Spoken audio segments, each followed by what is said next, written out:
How's it going? Thank you for being here bright and early if you're on the Pacific PST where I am.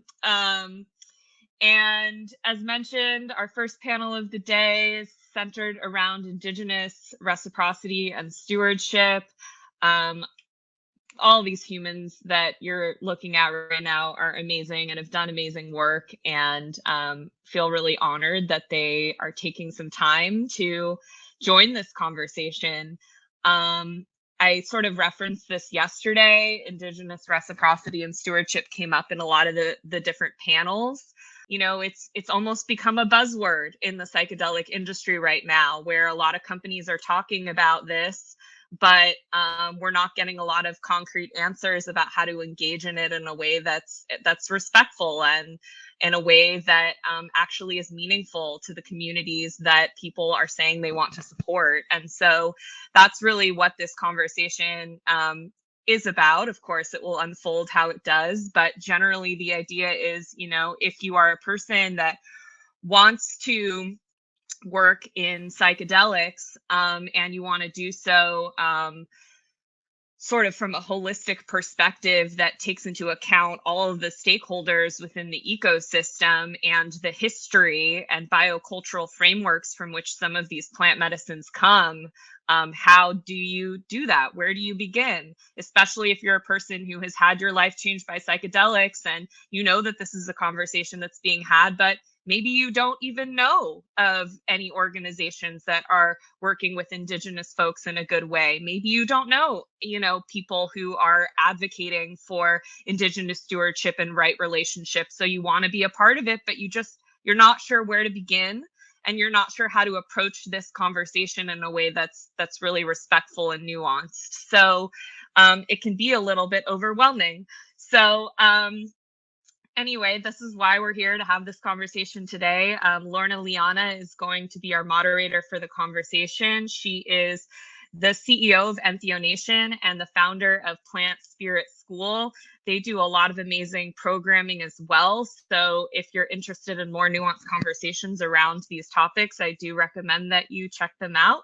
And I think that's all for now. Thank you so much for that amazing introduction, Shelby.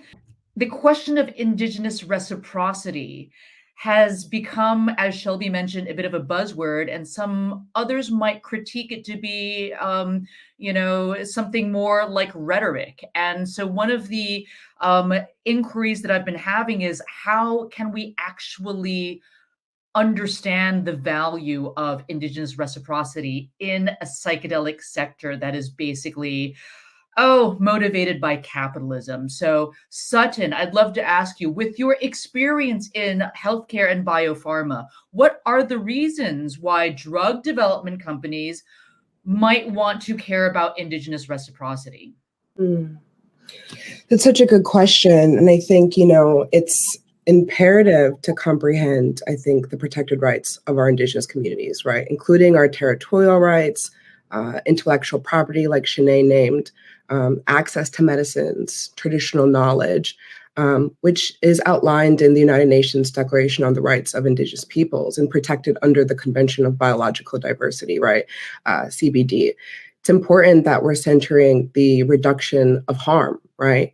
That's a core pillar of safe plant medicine use, right? Safe psychedelic use. I think it's also critical to reduce systemic harms by understanding the historical and current threats that, we are facing as Indigenous peoples, right? And taking really into account the declarations and concerns by Indigenous communities, right? By Indigenous medicine communities. And I think we have a responsibility of really raising the standard, right?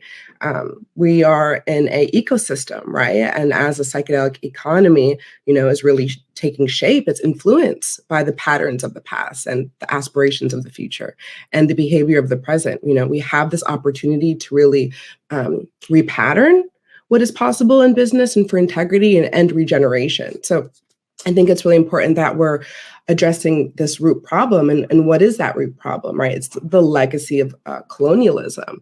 And that continues to inflict deep wounds on our communities worldwide, right? We're talking about forced assimilation, forced relocation. We're talking about land theft. We're talking about cultural suppressions, right? And this is, perpetuated through violence, right? Let's call it what it is. It's violence. It's human rights abuses by government entities and people who see an opportunity, like you said, to make money, right?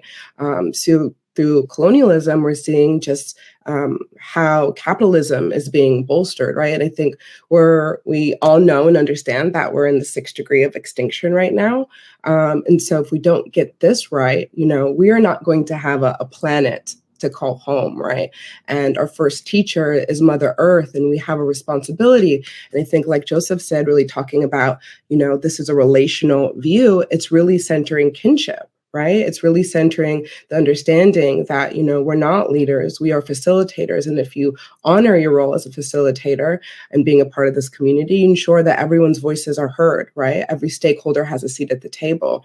And so I think, businesses don't have the necessary expertise and I think cultural understanding to really lead in this area, to repair the damage. Indigenous informed approaches really must lead the way, unequivocally, right? We are the subject matter experts, right, in the own solutions to support our community. When we think about the world's biodiversity, right, and how it's being stewarded, right, 80% of the world's biodiversity stewarded by Indigenous communities. And so I think unequivocally, when we talk about reciprocity, it has to be relational and not transactional. And there's a number of different ways in which I think that this is could be implemented, right? And I think, the first step, it has to be free, prior, and informed consent. That's a step that everyone needs to take, right? And I think when we think about free, prior, and informed consent, it's really ensuring that, the decisions that are affecting the rights of Indigenous peoples involve a prior consultation process. It really allows that a community is given all the information to make informed decisions, and really allowing just free expression without coercion, and I want to name that.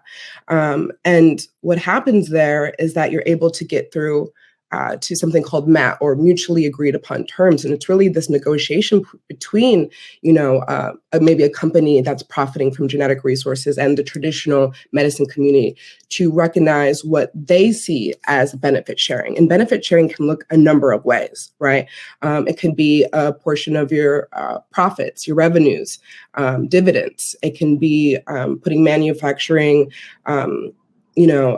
companies within the territory for jobs, right? It can be ensuring that, the territorial people are a part of the governance and decision-making strategy, right? And so if we are really trying to, and this is what I'm hearing from companies, right? All types of companies, that we care about the healing of humanity, right? Well, if we really care about the healing of humanity, we must repair the harms that have been enacted and what we are trying to support and heal the symptoms of, right? We can't keep perpetuating the same, business as usual status quo, right? We're not healing. There are unintended consequences of this, right? And so, yeah, it's an interesting moment that we've arrived at as a community. I think we all understand that healing is needed, but the way in which we do that is going to be, directly proportional to how we move together through this ecosystem. Thank you so much. Yeah, it is kind of, we're in this really interesting moment in time. And one of the examples of this was like the Psychedelic Science Conference, where there was just like this explosion of new companies and products that are being developed in the psychedelic sector. And the ecosystem's becoming so much more diverse.